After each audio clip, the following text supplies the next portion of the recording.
Hello, my name is Dawn Davis. I teach at Washington Community High School in Washington, Illinois, and towards central Illinois near Peoria. And today I'm going to be sharing with you my ideas on team building, using team building and mindfulness and yoga techniques to meet the social emotional goals set forth by our state and how they closely correlate to our health and physical education goals. So I'm going to share with you a Google slide presentation. So you don't really need to look at me. This came about actually several years back in Washington. We suffered a massive tornado, and as a result of that, our students were very stressed, had a lot of anxiety that we needed to deal with. And so I came up with these ideas to help them begin to deal with those situations. So with that in mind, try that again. It's not letting me.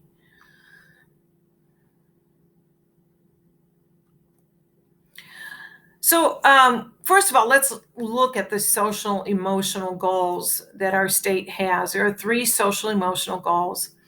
And the thing that's interesting about these social emotional goals is that there's no particular subject area or teacher that would necessarily be assigned to these goals, that it is just out there for anyone, everyone to negotiate.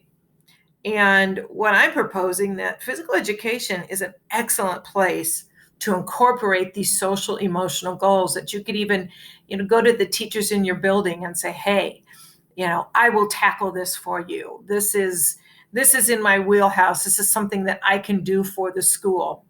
So state goal number 1, develop self-awareness. Some highlighted words that I put in here is to identify and manage one's emotions and behavior, which we will talk about when we move through these different activities. Helps them to achieve personal and academic goals. One of the lessons that will meet these goals is a lesson I will share with you in a little bit called Who Am I? State goal number 2, social awareness and interpersonal skills to maintain positive relationships. Relationships are so important, and some of the highlighted terms: feelings and perspective of others, communication, resolve conflict. One of the lessons I will talk about is, how do I relate to others? And then the third one is to demonstrate decision-making skills, and this will teach them responsible behaviors. Highlighted words: decision-making, contribute to the well-being of school and community. How do I help others, and how do I change my world? One of the lessons that I will share with you today is the idea or concept of the beloved community, which fits in well with the social emotional goal, state goal number 3. Now I'm going to share with you our own health and physical education goals. You can see many of the same terminology. So state goal 21, develop skills necessary to become a successful member of a team. So it's talking about team building. Highlighted word: personal responsibility, decision-making skills, which were also in the other goals. State goal 23, understand human body systems. And one of the stages of that is to see how exercise can help reduce depression and anxiety. Functions of the brain, which is going to be one of the lessons that we talk about. State goal 24, to promote and enhance health and well-being through the use of effective communication and decision-making skills. And in this state goal, they talk about resolving differences, preventing conflict resolution skills. So you can see how closely related the social emotional and the physical education state goals are. So one of the areas that we help meet these goals is through team building, building relationships through interaction, teamwork, and problem solving. And I'm going to share with you a very simplistic lesson plan here of two challenges or initiatives that we use. So the first one is the jump rope challenge, and many of you may have done this. This is with a long rope, so you'd have two people twirling and the rest of the class negotiating. Usually in my classes, because of class size, we have 2 or 3 jump ropes going at the same time. So what you would do with this, so in the first round, there's 5 stages. In the first round, everyone must run through the rope as it's turning. If the rope touches them, then they just simply go and get back in line. And the idea is to get the whole class through. In the second stage, they're running through, but if the rope touches them, everybody has to start over and go through. On the third one, they would, instead of running through, they have to jump in, skip once, and then get out. This one, if the rope touches them, everybody starts over. On the fourth one, we're going back to the run through, but someone must run through every time the rope turns without a pause. So if there's 15 kids in the group, the rope will only turn 15 times. And this will include the rope turners. So they have to figure out a way, the challenge is to figure out a way how to get the rope turners into the line. And then the last one is they have to skip the rope, which means jump in, skip the rope with each turn of the rope. It's an awesome challenge because the kids love it. It's the tension builds as you get closer to the end of the line. You do have challenges because you will have students in your class that will not want to participate. They will be afraid, but it's interesting to see how the group comes together and makes it work. I've been doing this rope challenge for, 10 years, and I've never had anyone that wasn't able to work with the team to get it done. The other one is the half pipe. Half pipe, we took PVC pipes and had them cut lengthwise and into sections of about 12 inches. The students use those pipes to move a tennis ball from one side of the gym to the other, and they have to get it in a bucket. So everyone must participate. The ball cannot stop or go backwards. And of course, the ball cannot fall off the pipe, and you cannot touch it with any part of your body. So they will be together to try to achieve this initiative. The main thing about team building initiatives is that it's not so much the activity, it is the discussion afterwards that allows the students to see how this will apply to their life. So what we do at the end, we will get in a large circle. We will have a ball that is tossed so that there's no crosstalk. If you have the ball in your hand, you have the floor to speak. And we would ask questions like these: what challenges did you face? How did you overcome those challenges? What strategies did you use? What worked? What didn't? Did a leader emerge? How did you recognize the leader? What did they say? What did it feel like? And then somehow relate it to real life situations. In what ways would this activity be like in real life? And in those discussions is where you will see students apply meaning to these team building initiatives. Another skill or technique that we use to get students to deal with stress and anxiety is what we call mindfulness. Mindfulness is it's being aware of the present moment. It's not worrying about the past or worrying about the future, but being in the present moment. A state of active, open attention on the present. When you're mindful, you observe your thoughts and feelings from a distance without judging them good or bad. Instead of letting your life pass you by, mindful means living in the moment and awakening to experience. This may be a foreign concept to some students. So these are some of the lessons that I have used, I want to share with you to help my students understand mindfulness. The first one, neuroplasticity. We know that neuroplasticity is the ability for your brain to change. I call this lesson, Who Am I? I asked the question to the class, how would you describe yourself to another person? Before COVID, we would actually have shoulder buddies and turn, pair and share. Now I just kind of ask it rhetorically. And then I asked them to think about 3 statements about themselves. Then I asked them, were your statements positive or negative? And then I asked the question, is who you are fixed or is it changeable? I define the word neuroplasticity. Your brain's ability to change over time. And we talk about that they have the power to change their life. They can't change the past, but they can think about they can change how they think about the past.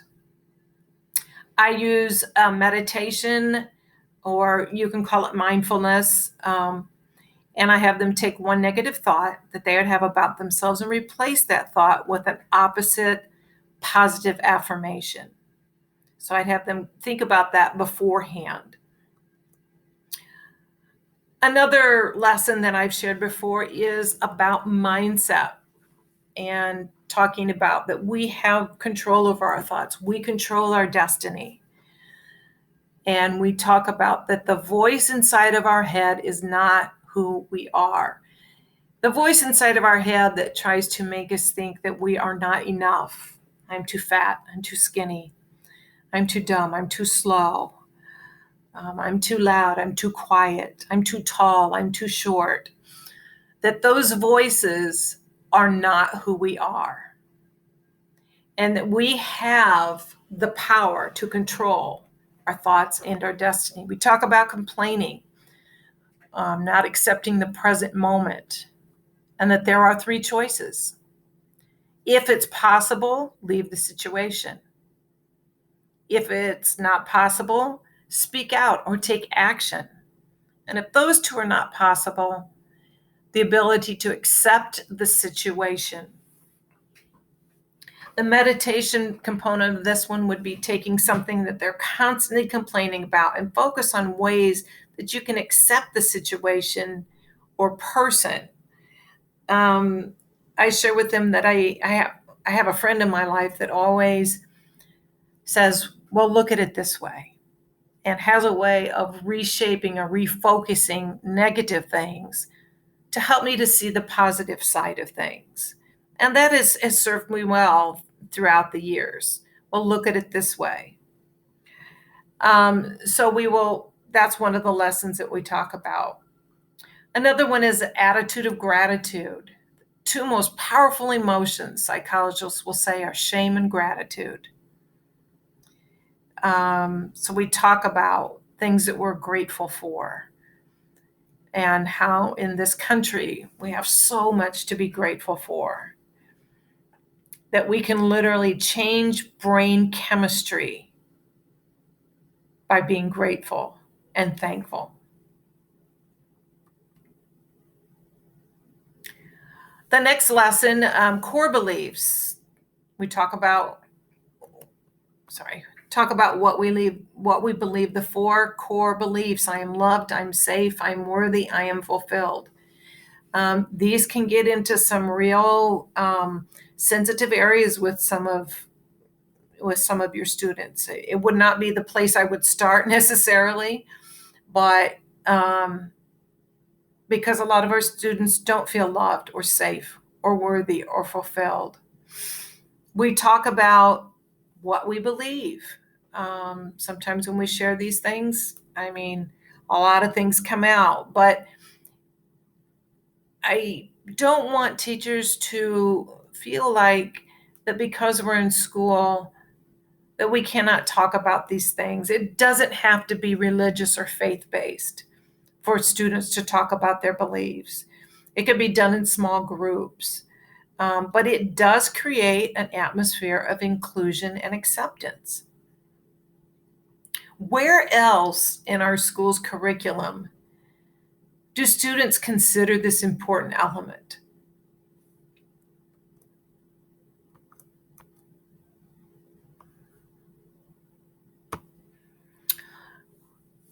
Lesson number 5, and when I'm numbering these are not in any particular order.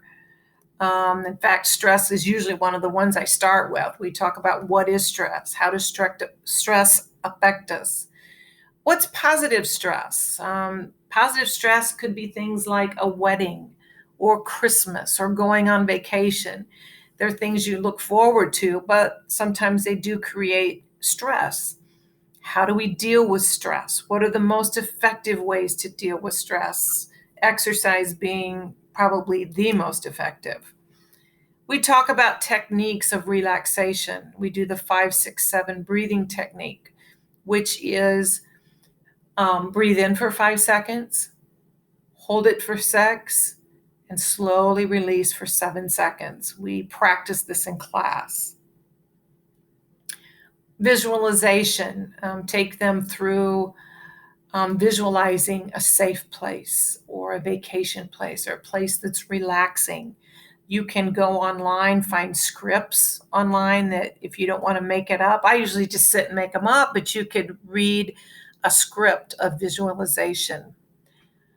Another technique is muscle relaxation, where the student will lay down and I'll just name muscle groups and talk them through recognizing that muscle group, feeling the weight of the muscle, and letting the muscle sink into the floor.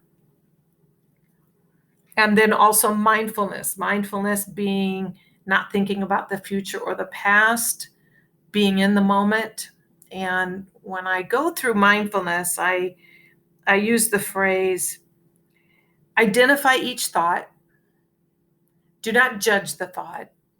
Just see it and let it go, like a cloud moving across the sky.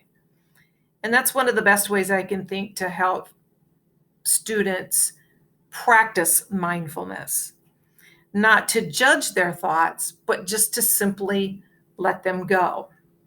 That in mindfulness, you are more of the gatekeeper, the observer of the thoughts. So I would play, I just go on to YouTube, find relaxing music. The first few times, it's a bit challenging because, the students are not used to listening to this type of music. But as we've done it several times, the students will ask for meditation days or mindfulness days. One of my favorite lessons is the beloved community. I could do this in January during Black History Month, around Martin Luther King Day.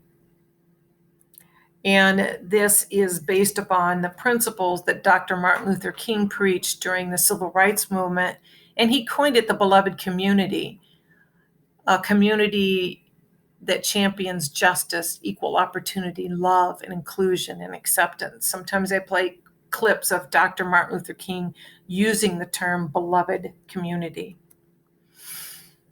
And after I give them the history of the beloved community, we will have a discussion, and I actually use a board, like a dry erase board, and we first talk about what we want our beloved community to be. So on one side, I'll write down who we are, and on the other side, I write down what we will not tolerate. And I'm just merely the recorder. I let the students decide who we are and what we will not tolerate.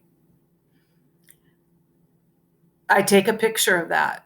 so that I can use that in discussions with students who misbehave. I can go to that and say, hey, we talked about this at the beginning of the semester, who we were and what we would not tolerate. We get specific.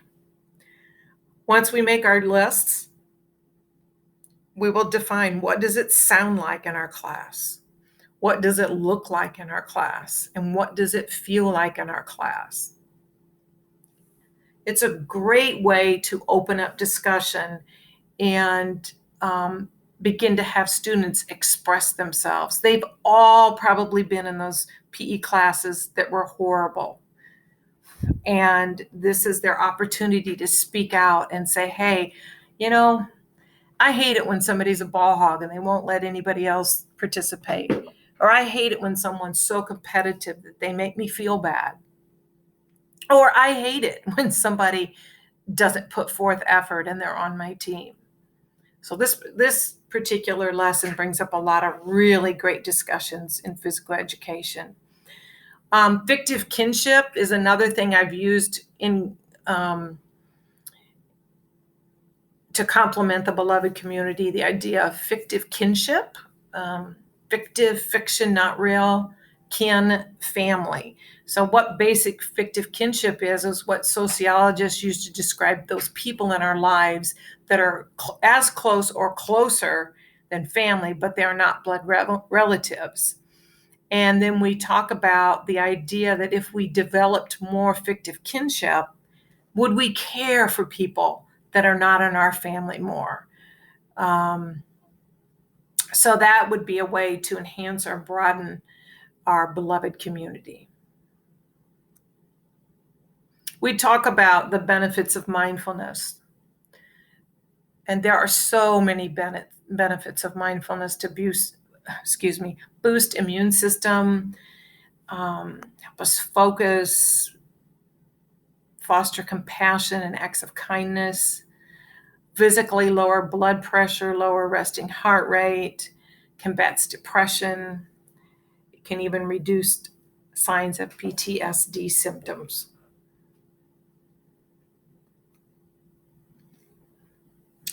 Yoga is also incorporated into the mindfulness. They go hand in hand. They work very well together. Yoga focuses on breathing, strengthens and lengthens muscles, so it also deals with our physical body, creates a body and mind awareness. The two main rules of yoga are do no harm and be honest. And so we talk about that. Do no harm, meaning do what you can. The idea is not to try to do a pose or something that would injure you, but to also be honest about your effort level and what you can do. I have used the yoga with Adrienne a lot. I'll just show you a little clip of it. She has a lot of different videos online. Even find a rocking motion. So just a little playtime here in low lunge or runner's lunge.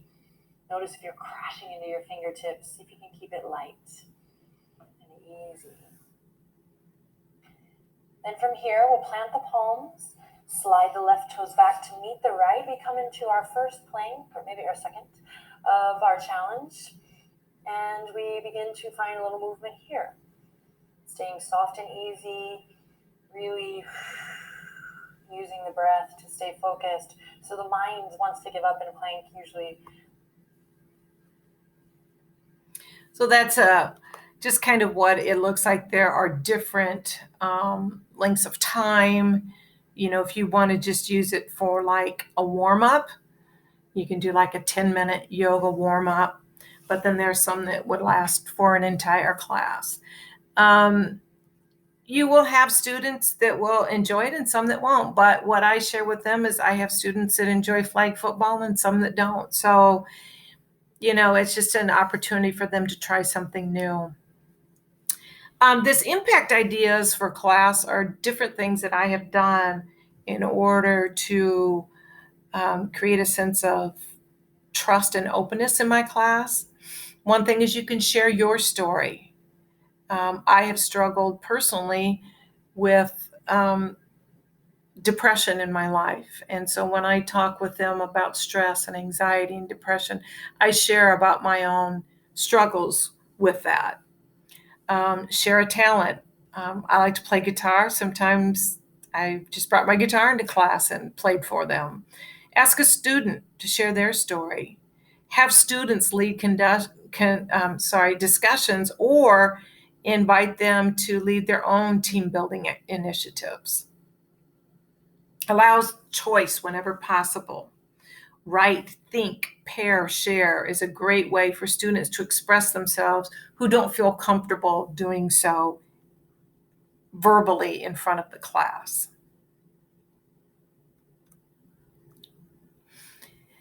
So those are just some ideas.